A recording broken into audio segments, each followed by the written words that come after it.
Chopping it up from the 914. It's your host, Jacob Cooperman, talking about stuff he probably isn't qualified to. Strap in for a podcast filled with rambling hot takes and generalizations. All-encompassing and all for you. Welcome to the show.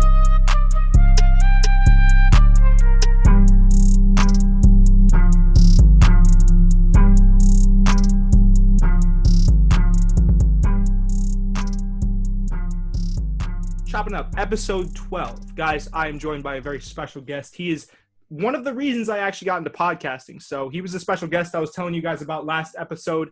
We have Urinatingtree, Captain Schlosser, whatever you might want to call him. He's here. He's blessed our presence on the show. Thank you so much for coming on, dude, for taking time out of your day and editing and all that. You know, not a problem, dude. Thanks for having me. Yeah, no problem. So I really, starting out here, I wanted to pick your brain on the process of making YouTube videos, because a lot of people, I feel like they consume podcasts or YouTube videos or whatever it might be, and they know about what goes on the camera. They know about the on-air talent or the hard work that goes on to kind of, goes into someone sitting in front of a camera or sitting in front of a mic and just making like however many minutes of content, 30, 40, 50, but they're kind of like, they don't know about the minutia outside of that bubble. So I was wondering, like, starting out, what kind of made you want to get into YouTube? Was it a certain thing? I know you had a love for sports and video games. I know that's how you kind of started, but like, what made that jump for you? Honestly, when I came back, I didn't expect to come back to this at all. Like, I had, done some brief stuff in the past, but nothing that I expected, to take off. More just out of passion, but like I had just stopped. I mostly went along with life. The big thing that like really like got me back into it was surprisingly the 2016 election. Really? Because I was being pissed off at like media coverage and just how everything was bullshit. Yeah, I'm not like a Trump fan or anything like that, but it's just like it was just biased as hell. Well, I think we can both agree here that on both sides with the media, a lot of modern day media has really, really just gone off the deep end. It's really just degraded.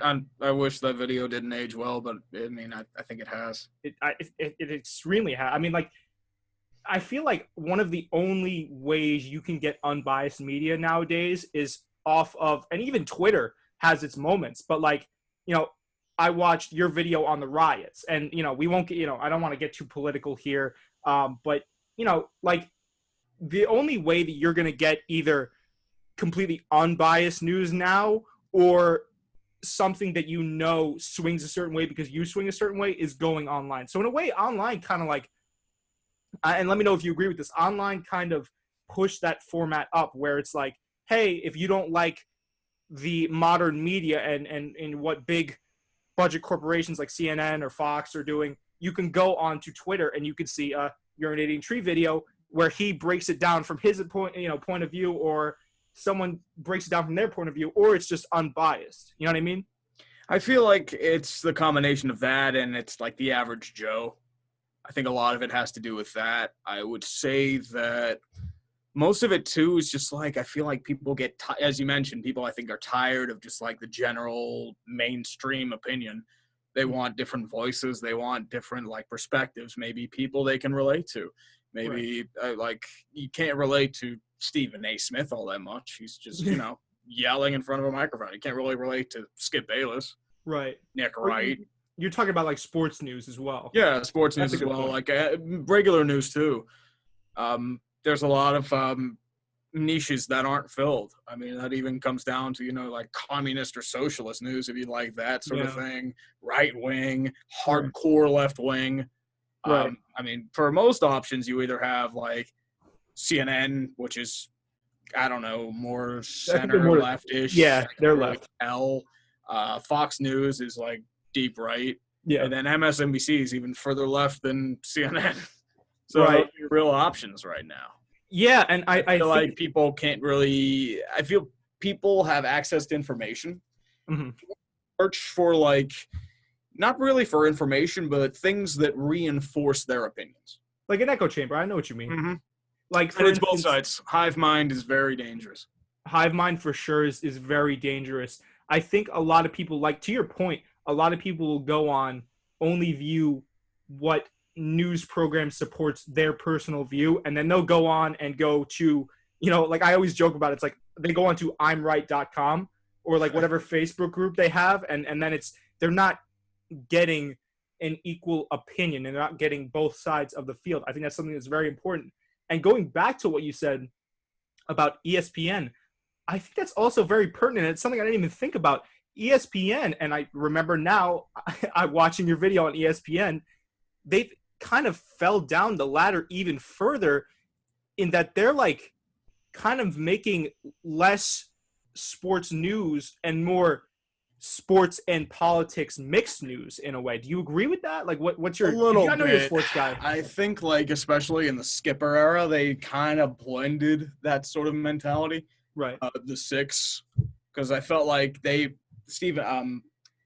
sorry, I forget the dude's name. Jamel Hill, and that's how bad it was. Like, I don't even remember the name. Like, they tried that sort of urban thing, like with this or that. They tried bringing that to a 6 o'clock news frame, and it just did not work. Right. And I know, like, they were trying to really push that. But for the main part, I feel like they're mostly just going towards, just hot takes because those get clicks and views.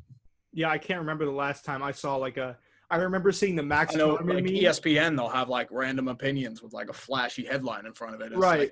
Like, it's like Stephen A. Smith, blah, blah, blah, blah, blah happened. Like, okay. Yeah.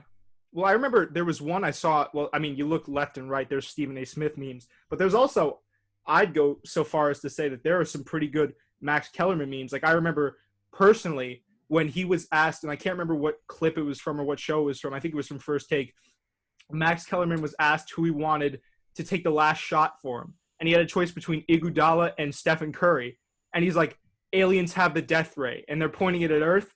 I want Iguodala. And everyone was like, well, yeah, like you have Stephen Curry, one of the most prolific three-point shooters of all time, a guy that's probably revolutionized the game with his shooting, and you're going to Iguodala. So I agree with you there. I think it's a big part them trying to kind of get the most amount of views possible with outlandish takes or out of the box thinking. And you see that again, circling back to regular news, you see that with regular news too. I mean, taking something like the weather that wouldn't even necessarily be that sensationalized and being like, there's not saying that tornadoes or hurricanes aren't a big problem, but like they can even sensationalize the weather I've seen. So it's really just, I think modern media has degraded a little bit. Oh, for sure. Mm-hmm. For sure. I mean, it's more sensationalized. It gets the clicks and the views. And the problem is they're more interested in, getting eyes on the TV, say something outlandish or do something outlandish. And it's also to produce as fast as you can. Don't care about the accuracy. You can fix that later. But the problem is no matter how much you edit it, the first impression is always going to be the one that sticks. Yeah, no, 100%. I also, as a big YouTube guy, right, as a big YouTube personality, I'd wager to say, obviously, that you've amassed about 300,000 the last time I checked followers or subscribers, excuse me. Would you say it's the same thing in YouTube where, like, I know there's obviously always been you get the clickbait title in there. I don't necessarily see you operating under that umbrella. I think you kind of go for more of a straight up kind of view or a straight up kind of presentation of what you want to say. Would you say that that's kind of pervaded YouTube a little bit more than it used to, or do you think it's kind of dying down with more people like you? I feel like it's still prevalent no matter what you say. I mean, people always want views and clicks, especially during coronavirus time. There's a lot of uncertainty. And I don't know if you've been told this before, but Google ad revenue does not pay that much. It's nowhere near as much as you think. That's for and not just for the combination of, the ad revenue. Most of my stuff is usually claimed by the leagues. I'll be lucky if like a vid just randomly goes green. Oh, really? So most of the money, like ad revenue, I don't even claim. Really? I usually do something called a happy dance whenever like I get like a video that's not claimed. Like I think it was like for whatever reason the Haters Guide to the Super Bowl wasn't claimed by the NFL, and I'm just like, what? Am I dreaming? They're not claiming this? Is it bots that they use? Bots. Like, it's automation. Like they have tracking software for like the videos. Oh, interesting. And they sometimes they'll manually flag it, but for the most part, it's automatic. That's very interesting. What do you think tips the scale? Is it the music? I'd say like combination. It could be music. It could be the clips too. I mean, it's both. I would say. So Sometimes it's one or the other. At the NCAA like has something like really anal. Like the the NCAA. The company is called XOS Digital that owns the rights. They claim everything and do not give a shit who it is or what it is. They will claim it. I heard the NBA. I mean, I've had really like a couple seconds of college footage, and I'd be claimed by XOS Digital. It's like, dude, what the fuck? I've heard the same thing with NBA, or is it? No, it might be NHL. NHL does a little bit of that. NFL does a decent bit. MLB is kind of mixed. Well, do you think that has something to do with them not? Well, I could get your take on this too. Do you think that MLB obviously they're struggling a little bit with ratings? I saw your video.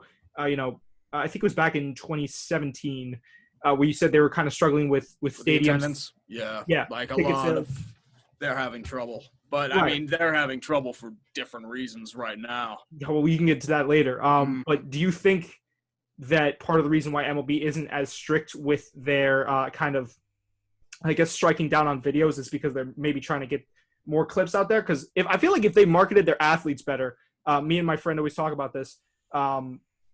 If they market their athletes better, they'll probably be more popular, I'd imagine, and could actually compete with. I mean, because like for me, I think with a lot of baseball fans, and let me know if you feel the same way, Trout could be widely regarded as one of the best baseball players of all time. Easily. And remember, didn't the MLB say that it's his fault that he's not more recognized?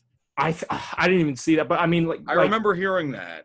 Yeah. Like I remember an article. It's like, what?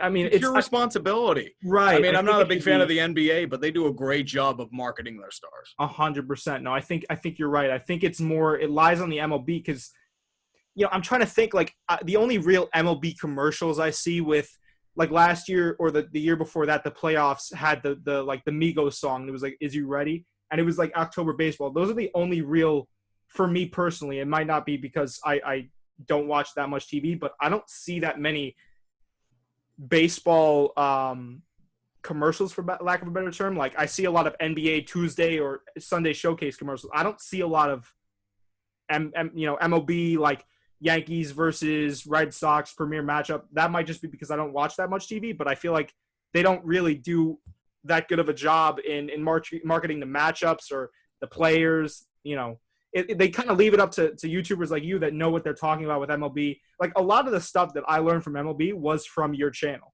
So it's like, and I try to watch all the Mets games. I try to watch the Yankees games, but like, it's tough because there, forget that there's so many players out on a diamond at once. There's so many players on one team at once, and like you've got so many different players. Like it would just help a lot more to get awareness of their sport. I feel like if they actually marketed their athletes even a little bit better. Mm-hmm. You know what I mean? So, but yeah, no. So that's very interesting that what you said about like the NCAA, the MLB, the NFL. I wanted to ask also with all these like kind of strikes and copyright claims and all that stuff. And I know, I watched a lot of your State of the Tree videos in preparation for this episode. And you would kind of mention like the life of a YouTuber, the tribes and tribulations that come along with that. Can you describe that for me? Like what's it like when, say, you don't get that green light, and you're like, oh, dude, like I can't make any money off. Like, what's that like? And what's it like being original and staying original and kind of making new content? I'd say like my biggest stressor is like, trying to find stuff that people will find entertaining. Right.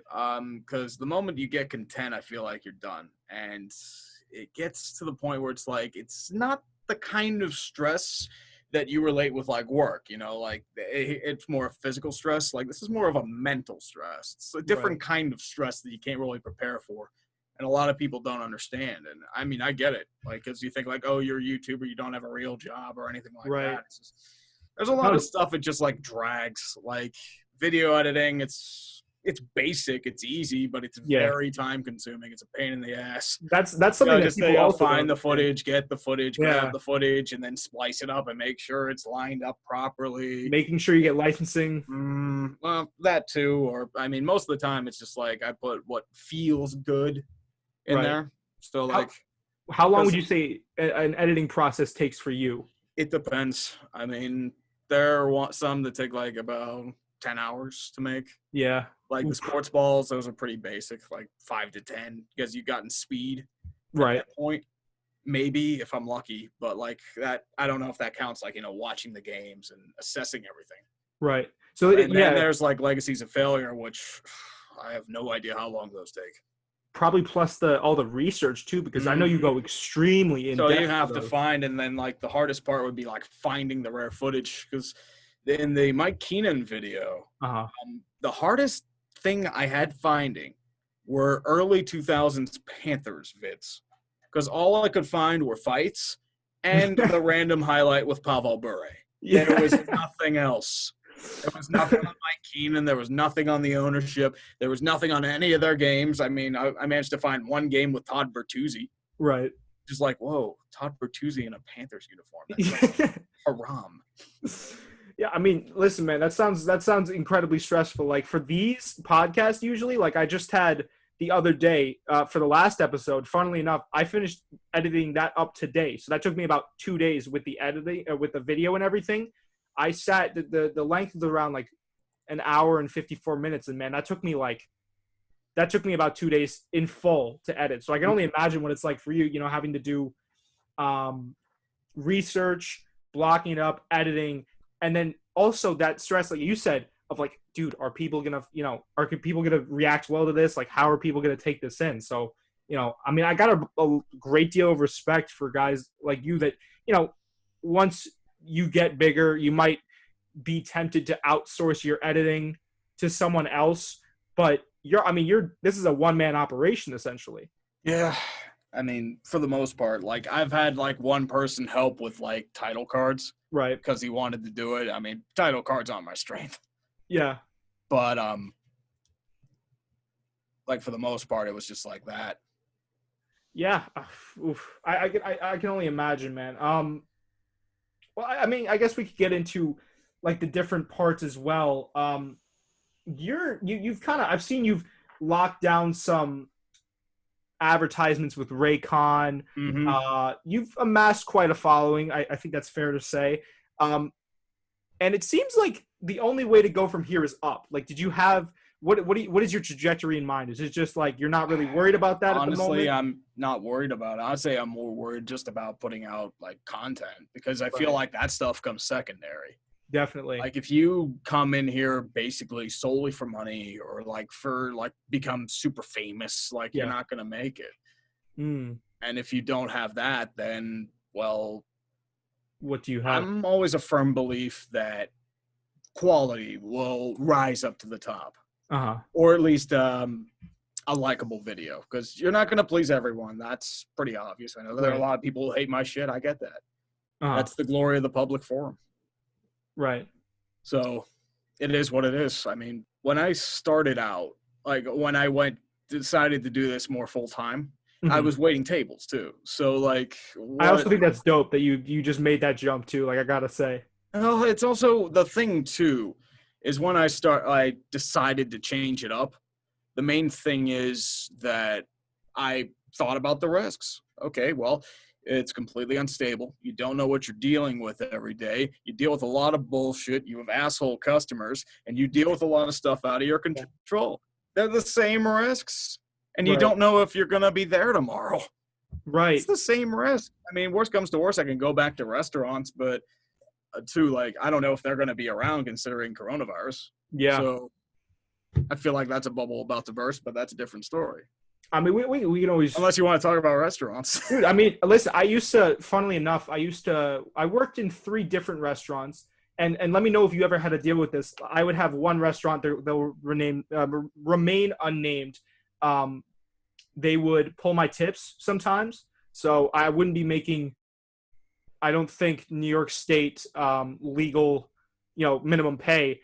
And, some of them were just like just not well run. Like I had one bartender that she was like really just like, I mean, I hate to say it, she was really a bitch. You know, yeah, you get a lot of those in restaurant industry. Yeah, a lot of pieces of shit. Right, and there's nothing you could do because at the time I was only a busser, so it was like, yeah, shut up and go clean dishes. Because like you have to deal with the tip out. Yeah, I've done like essay shit. You get treated like a bitch. Yeah, so it's all really, it really comes down to. It's annoying. And then when you try to promote, it's like, oh, we'll do it, and then they keep hiring other people. It's like, dude, really? Right, yeah. The amount of times I asked for a raise and just never received one is ridiculous. I think 5 times. The only way you can really get a raise is by being promoted. That's the only way you can really get a raise in the restaurant industry. And even then, it's so unstable that you never know. It's going to go down or up. Yeah. Like it might go down because of more competition.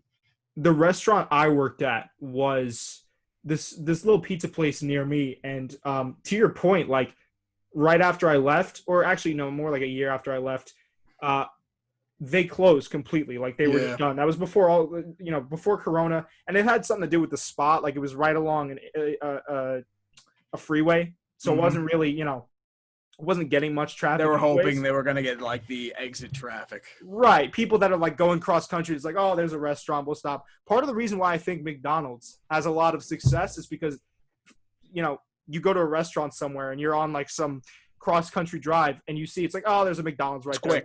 It's quick. Name recognition. Right. Yeah, part of the reason why they kind of just had to close down was location. The chef quit because he didn't receive a Christmas bonus. So it was just really poorly run. But it's interesting that you kind of equated YouTube to that because, you never really think, but it's like, oh, people get banned pretty quickly. Like, there are times where sponsorships can get pulled. I've heard of like a couple stories of like people losing their sponsors because of, I don't know, shit they said. One guy lost his sponsorship with, I think,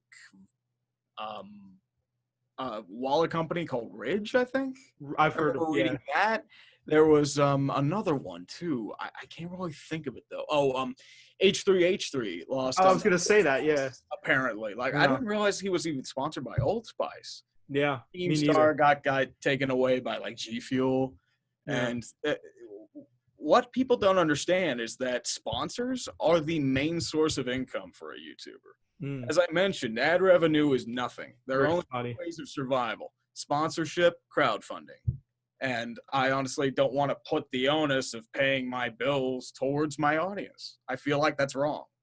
Right. People do, and I feel like they're okay with it. It's like, okay, fine. But I'd rather, put like a 1-minute spot or something at the beginning or the end of a vid. Leave it as that. Yeah. I mean, I think it's also interesting because I was going to say, like, as soon as you said YouTubers getting their ad revenue taken, or excuse me, not their ad revenue, but their sponsors taken away, I was going to talk to you. I was going to say, like, because you're more obviously in the YouTube bubble than I am. Like, the H3H3 versus Keemstar drama was huge. And it's like, it's interesting to see how quickly a sponsor can just be like, nope. I don't. Even with me, like I had SeatGeek, they were my biggest sponsor, and then coronavirus hits. Guess what's not happening? Live sports. Oh, that's and true. They're not going to happen for a while, so they're gone. And I don't blame them for it, and that's the reality we face. MyBookie was another one. And that one didn't happen because anything that happened with me or them. It's what happened because YouTube decided to randomly crack down on so-called gambling ads for sports vids. So I had a lot of stuff lined up with them, cut it off. So that's the reality of it. So it sucks, but that's life. That's life. Could you see a future where you would be partnered back up with SeatGeek? So it's not really like off. It's just it's because of coronavirus, right? I mean, maybe, but I don't know how things are going to roll. Right. Well, you're not going to have live sports for a while. That's true. At least not with fans, anyways. If they are, it's going to be like very limited seating. You think like half or 25% capacity? Like what are you thinking? 25%, 50%, maybe. Yeah. And if there's a second wave, all bets are off. What do you think that's going to do for ticket prices? You think that's going to skyrocket? They'll probably create a system of balances where they can't spike it over a certain amount. Right. Because if you have a Super Bowl and it's only a quarter seat, you'll have seats going for $100,000-$200,000. Right. That's true. Can't survive like that. You can't. That's straight up gouging. Yeah. I think we have laws against that. If you're a guy that like me is in college and just wants to go see like I don't know, the Brooklyn Nets or you know what? I'm going to use MSG as an example because I'm sure you know as a sports fan, MSG literally it's like highway robbery how pricey their tickets are. Oh, Like, yeah. I don't want to have to go see a Knicks game. Who, by the way, the Knicks aren't good at all. The You know, Knicks if I- are only there because of name recognition. Right. And Because even then, nobody cares anymore. yeah, I don't want to have to go see, like, if I want to see LeBron play the Knicks, by the way, I'm an OKC fan, so I would just be going to see LeBron. My condolences on that, but Yeah, you know, we can get into that a little bit more too. yeah. It's tough. Actually, no, they kind of over. I mean, they did all right this Yeah. year, but it's like, all the talent that's been squandered. Yeah, no, yeah. I think, real quick on this note, I think Oklahoma City, feel free to agree with me here or not, has single-handedly and kind of on both sides the worst and best management. Because if you talk about drafting, we're golden. Oh, and you also have a lot of picks coming up. Right. I think we have Houston, and you have the Clippers picks. Because Yeah. if Kawhi and Paul George go, those are probably going to be top picks because I think they're unprotected. Yeah. No, And they they're are. pretty much set for the mid-2000s. So Yeah. Yeah, I read something somewhere that some of our first round picks are like 15 or 16 right now, and it's like crazy to think that, you know, kids that are in middle school. or high school- Houston did not really mesh that well with Westbrook and James Harden, which I didn't think they would because they're very ISO-heavy players that have their main strength with the ball. And unfortunately, there's no multi-ball option. Right. So- How did you feel about not Sam Presti? How did you feel about was it Sam? No, the Henke? GM of yeah. Hinkie of the Sixers? No, not the Sixers. I'm blanking on the general manager of the Daryl Morey. How'd you feel about how'd you feel about his move to kind of like more small ball with the Rockets? Like, I'm not sure. Like, I haven't been really paying attention to the Rockets as of late, so I couldn't, unfortunately, really tell you. The only thing that really, with Daryl Morey, was Hong Kong. And, like, unfortunately, I haven't really gotten into the specifics of Houston Right. on their like, game planning and minutia. So, unfortunately, I don't have an answer there. Are we going to be seeing a little a Houston video coming up at whatever point? Or would you ever have? Yes, I'm actually planning on one. I'm going to be focusing on all three teams on how they sold their souls to win the World Series in 2017. Yeah. Because remember, guess what happened the day after? Deshaun Watson tore his ACL. The very next day. They sold the contract. Yeah, they sold everything, dude. Yeah. Not just that. CP3 going down in Game 6. That's true. 27 straight missed three-pointers. Bill O'Brien being embarrassed by Indianapolis. Kansas City 20-0. That's the new 35-3. Bill O'Brien, the permanent GM. Hong Kong, the wiretapping scandal, or the sign stealing scandal. The Astros, they didn't even sell it for a legitimate title. They sold it for a tainted one. Damn, when you put it like that, I want to wait till Houston, like the Rocket season ends. Yeah, and then roll with that.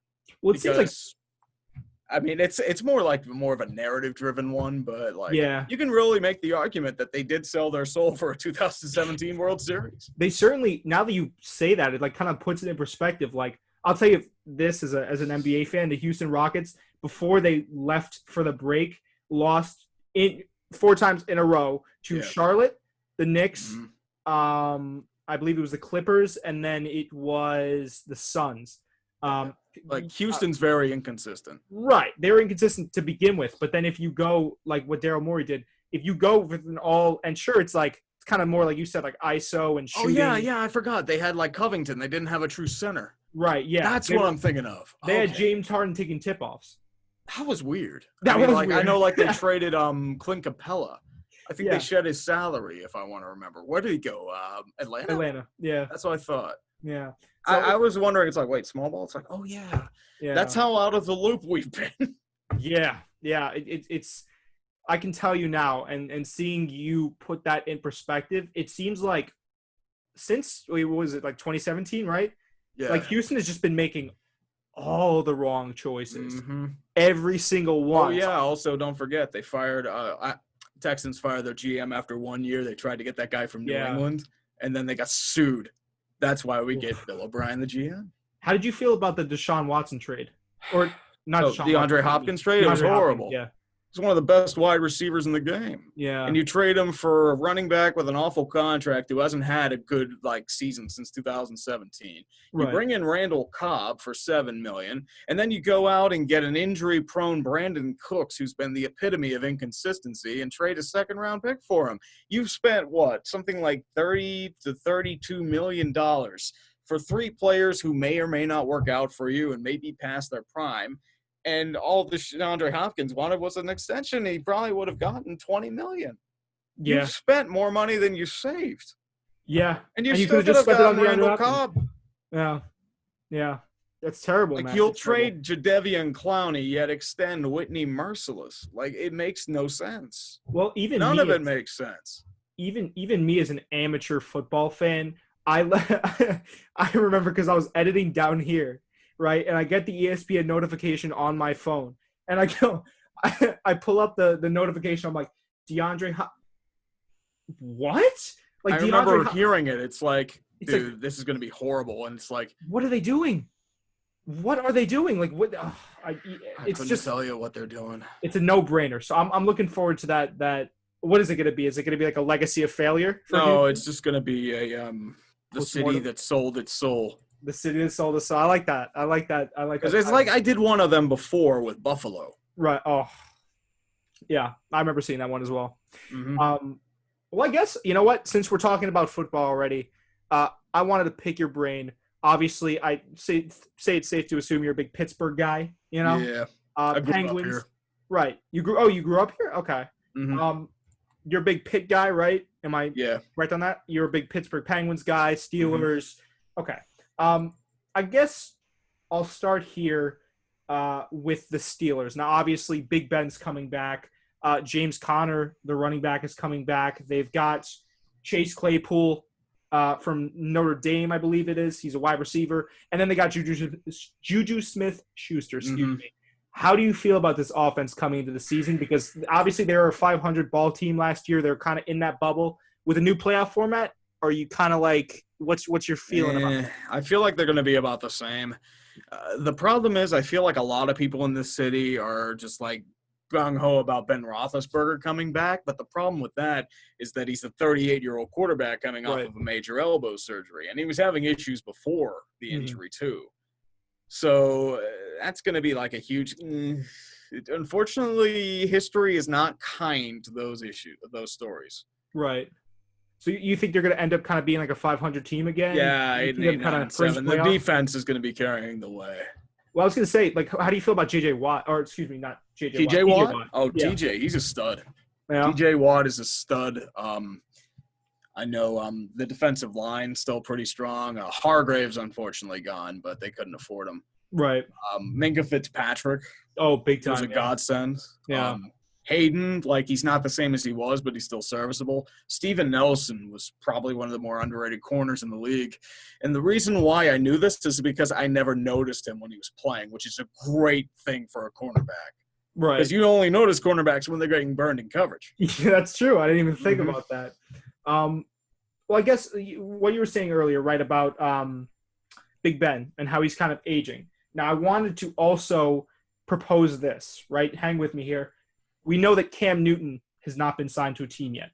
We know that the Steelers' QB depth. I guess I could ask, how are you feeling about the QB depth chart for the Steelers? And then branching off of that, how would you feel about them potentially signing Cam Newton? I think the problem there would be salary cap, because I feel like Cam Newton is going to want a lot of money and he's going to want a chance at a starting job. I think that's the reason why he hasn't been signed yet, plus injury concerns.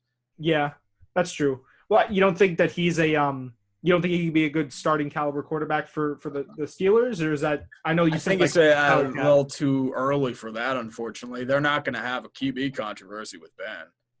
That's true. That's true. I mean, the only one I can think they maybe sign is I don't know, Kaepernick maybe, but even then, I don't know what role he fills. I mean, he's more backup caliber at this point, and I feel like they're happy with Mason Rudolph. Yeah, I mean, do you think that Mason Rudolph could I mean, I'm trying to remember from last season.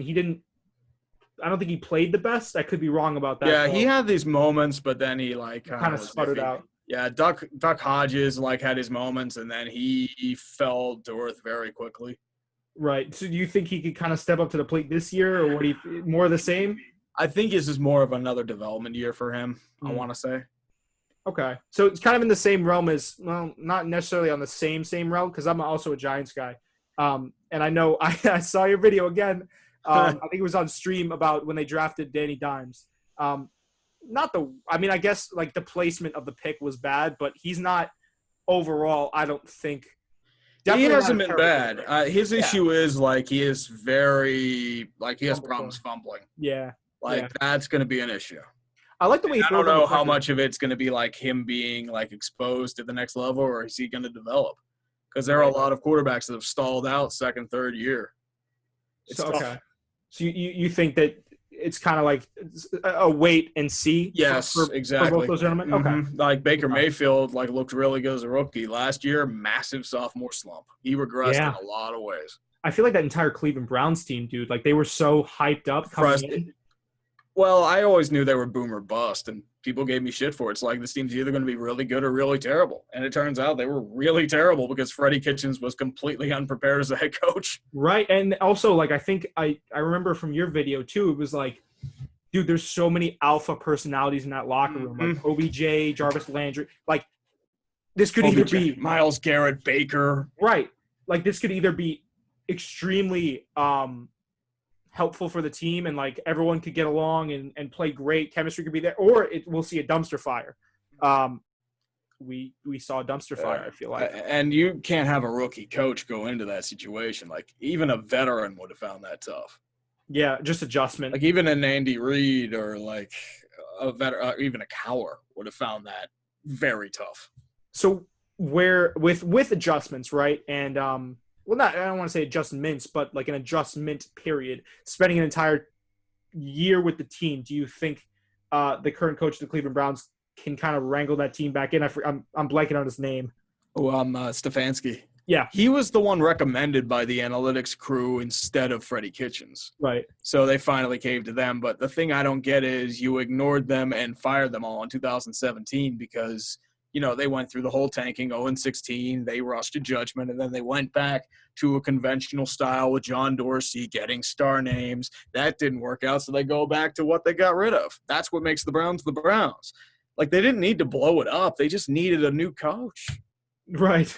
Yet they're just oh, fuck it. We're going to go over here and blow it up again because fuck everything. It seems like a very Browns thing to do. Mm-hmm. Jimmy Haslam is not a good executive. Even look at his stuff in Tennessee. People hate him over there. It's why is Tennessee so bad? It's oh, Jimmy Haslam. Yeah, okay, that makes sense. all is understood now. Yes. I guess, well, you know what? Moving on from NFL now, I wanted to get first your take on NHL, and then we could talk a little bit about the NBA and the MLB lockout if you want. Big Pittsburgh Penguins guy. I know they've made the playoffs really consistently over the last 14 seasons. If I'm correct, they made it in 08 and 09, 14 to 15 or 15 to 16, and 2018-19. I could be wrong on that. Apologize if they've made it every year since 2006. Right. But I'm talking about Stanley Cup wins. Oh, yeah. Yeah, 2008 to 08-09. 2009, 15-16, and 16-17. Right, there you go. How do you feel? Obviously, first, let's get your opinion on this new NHL format with the round robin and the play-ins, the qualifying, and then how do you feel about your Pittsburgh Penguins going in? Well, I'm not crazy about the playoff format. I know why they're doing it because they want to recoup some of the money they lost from the regular season. Right. But you can't tell me Montreal, Chicago, and Arizona deserve to make the playoffs. Arizona collapsed incredibly. Montreal is just bad. They're not going to have Max Domi either because he's diabetic. I had just learned that. Chicago is, well, Chicago, and they sold at the deadline. Right. So, I mean, I would have been better with 20 instead of 24. But then Florida Panthers would be bitching because they didn't get in, but tough shit. Yeah. So that would have been what I would have done. But I understand why they did 24 because they have a lot of big media markets there. Montreal, Chicago, Arizona. I mean, that's not a huge market, but it's a market. Right. So I think it's safe to say that Pittsburgh will be smacking up Montreal then, or how do you feel about that, the first round of qualifying? Um, I don't know. I mean, there's always that weird feeling that like Montreal's going to embarrass us. Right. Because even though there's no evidence pointing to it, it's like, okay, they don't deserve to be here yet because that means they are going to destroy us and we will be embarrassed and laughed at. Hell, I'll be laughing at them if they lose.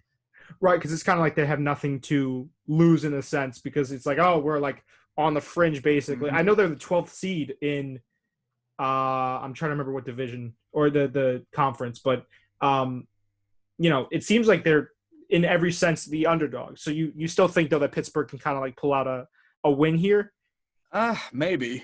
I mean, they were struggling big time during the season. Well, that's going to be my other question. No, I mean before the coronavirus hit. Right. Like they had a lot of injuries. They were really failing to mesh. They were on a massive losing streak, which is kind of the reason why they aren't in the round robin to begin with. But I think one big thing too is that Jake Gensel might be coming back. Right. Which would be huge. Because you'd be having like a team with Crosby, Patrick Hornqvist, Brian Rust, who's having a career year, Jason Zucker, Jake Gensel, Evgeny Malkin. I mean, you're loaded in the top six. Right.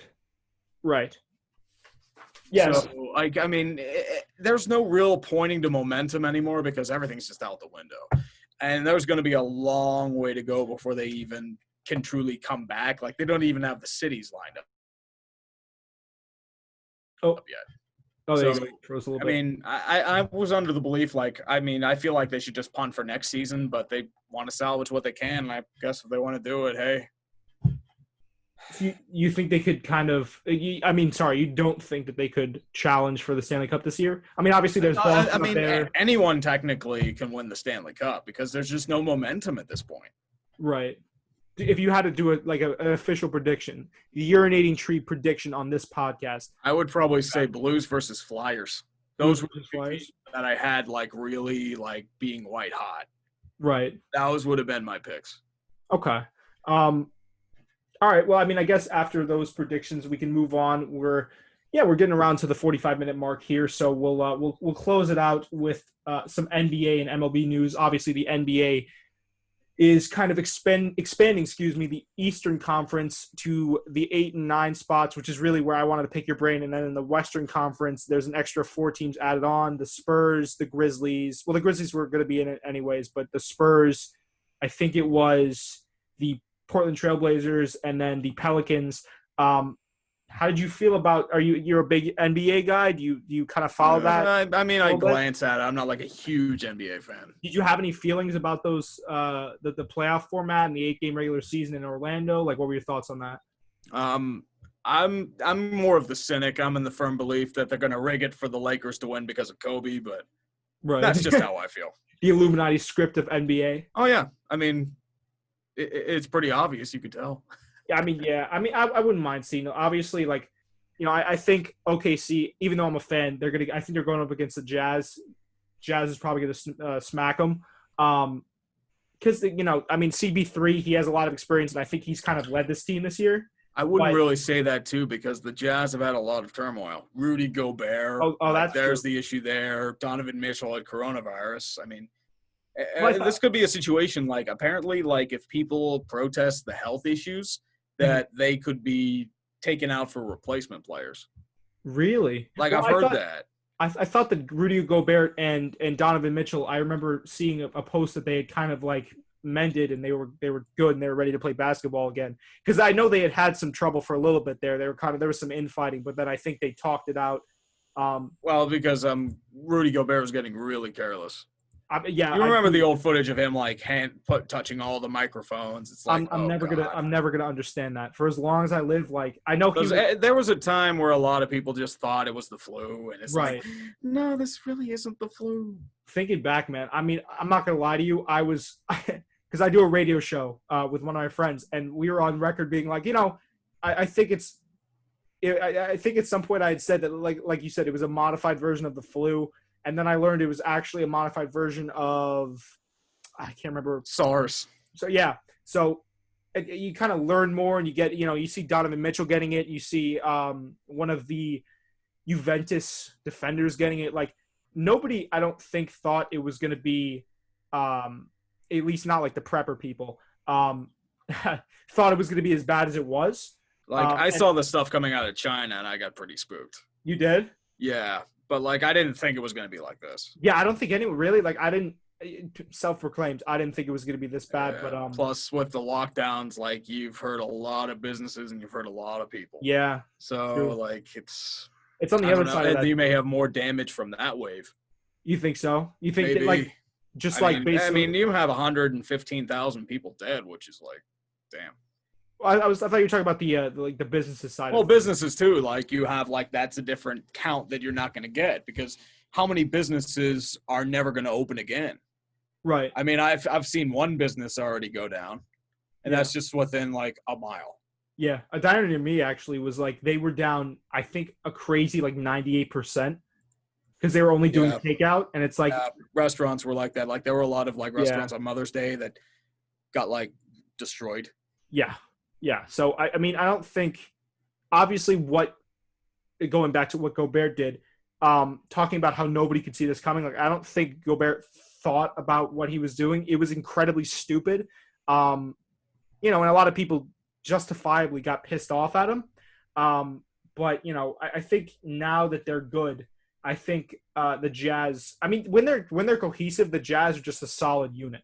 Not only defensively, but with Donovan Mitchell. I mean, they've got such talent on that team. You know what I mean? Mm-hmm. But all right. Well, I mean, we're kind of rounding the bend here. We can finish off the show. I wanted to get your thoughts. You're a pretty big baseball guy. You do a lot of coverage on baseball. The MLB Lockout. I know you've done a video on the MLB Lockout. I know you've said your spiel, but obviously now, I think it's been a little bit since you did that video. How are we feeling now that I think it was supposedly like that we were supposed to come to a deal pretty close to now, or like a week from now or something, wasn't it? Yeah, but I mean, they're still like a ways off, I feel like. Yeah. How do you feel about like the handling of that? The problem is nobody really wants to give up anything. The owners are bleeding money, and they want the players to give up a ton. The players don't want to give up any of their money because they feel like the owner should take most of the loss. All the owners really need to do is just do like deferred payments. Right. Even then, it's like they're both butting heads, and I thought they'd be the ones to come back, because their season hadn't started yet, and they like, oh, it's summertime, let's bring back baseball. And to see them like, being like, locking heads and like beating the crap out of each other, it's like, it's not good, because there's a big CBA expiration coming up next year. So if you lose this year for reasons unrelated to coronavirus, you could be going right into a player strike. Right. Because they've been at each other's throats for a very long time. That's what I was going to bring up. Yeah, they kind of like collusion accusations, teams that like aren't spending up to what they should be. Right. Yeah. So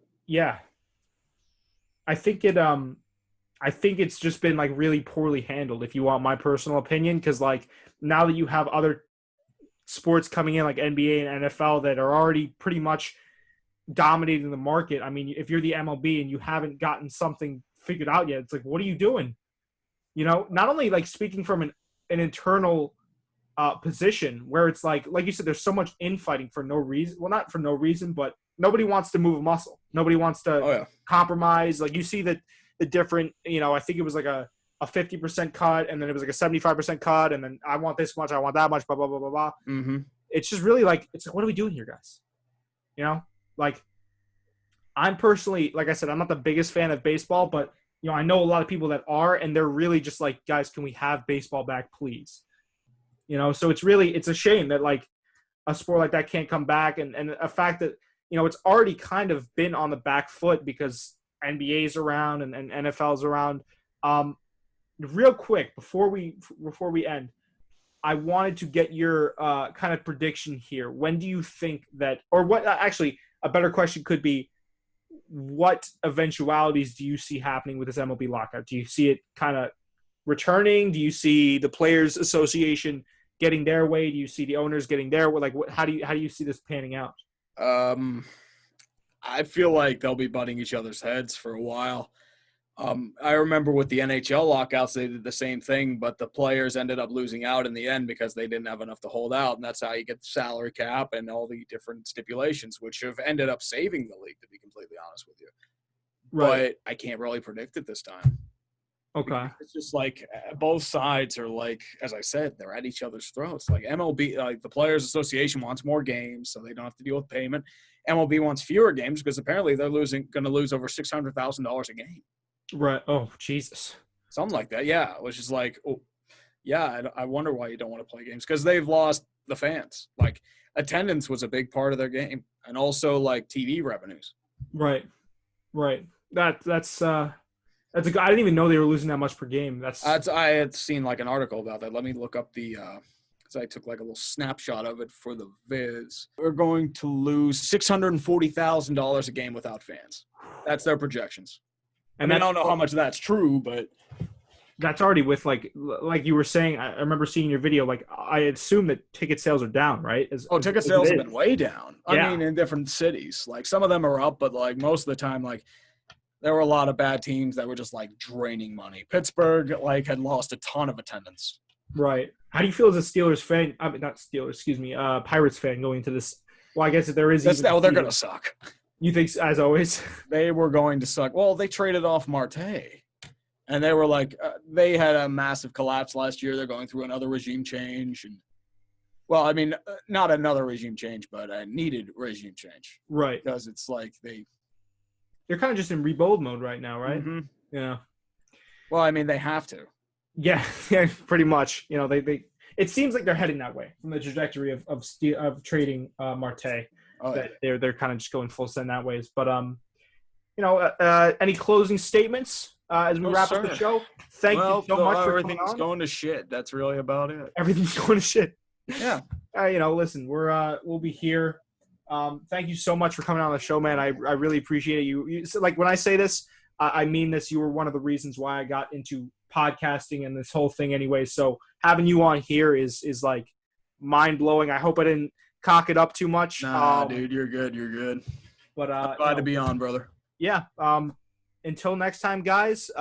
Thank you again for coming on the show. And of course, if anyone's watching this, and there's the off chance that you don't know who this man is, Urinatingtree on YouTube. He does fantastic sports commentary videos. He has his streams, Dumpster Fire, if I'm remembering correctly. Mm-hmm. I do a 5 points vid, so we do it every Tuesday at 8 o'clock. So go check those out if you like longer form content. If you want witty commentary, like I said, just go check out his channel. It's gold. And I will see you guys in the next time.